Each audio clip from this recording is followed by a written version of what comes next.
రాజకీయ పార్టీలు చేయనటువంటి నిర్ణయాన్ని సుప్రీంకోర్టు చేసింది. సుప్రీంకోర్టు చంద్రచూడ్ గారికి హృదయపూర్వకంగా మా జాతి తరపున మాదిగ బిడ్డల తరపున ధన్యవాదాలు ఈ సందర్భంగా తెలియజేస్తాం.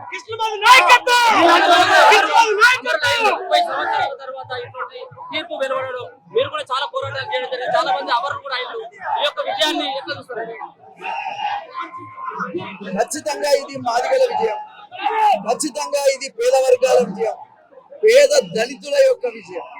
ఈ విజయం అనేది చరిత్రాత్మకం. ఈ సుప్రీంకోర్టు నిర్ణయం అనేది ఒక చరిత్రాత్మకమైనటువంటి నిర్ణయం. మందకృష్ణ మాదిగ అనేవాడు ఇవాళ భారతదేశానికే నాయకుడుగా పేద ప్రజల తరపున నిలిచినటువంటి ఈ నిర్ణయం ఇది చరిత్రాత్మకం. కృష్ణ మాదిగ అనే నాయకుడు, మా జాతి నాయకుడు, ఇలా ప్రజలంతా కూడా హర్షిస్తా ఉన్నారు. మొత్తంగా ఇలా మాదిగ జాతి ఉమ్మడి రాష్ట్రంలో పండుగలు చేసుకుంటున్నారు. భారతదేశం అంతా కూడా ఇవాళ పండుగలు చేసుకుంటున్నారు. ఈ ఘనత కృష్ణ మాదిగకే తప్పు. మోడీ కూడా చెప్పడం జరిగింది. గతంలో ఎన్నికల కంటే ప్రధాని నరేంద్ర మోడీ కూడా హామీ ఇవ్వడం జరిగింది. మోడీ యొక్క నాయకత్వాన్ని కానీ మోడీ చెప్పినటువంటి మాటలు ఏ విధంగా ఇవాళ నరేంద్ర మోడీ గారు వాస్తవంగా నేను ఈ ఉద్యమానికి నా సహకారం ఉంటుందని చెప్పాడు. ఏబిసిడి చేస్తామని చెప్పారు.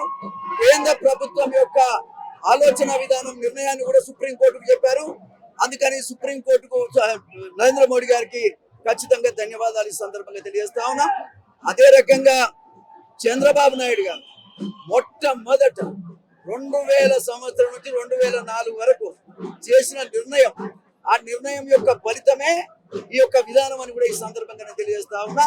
ఆనాడు 4 సంవత్సరాలు ఏబిసిడి అమలైంది. ఇవాళ ఆనాడు కోర్టు కొట్టివేసిన ఇవాళ సుప్రీంకోర్టు కూడా చంద్రబాబు తీసుకున్న నిర్ణయం చట్టమే ఇవాళ అమల్లోకి వచ్చింది.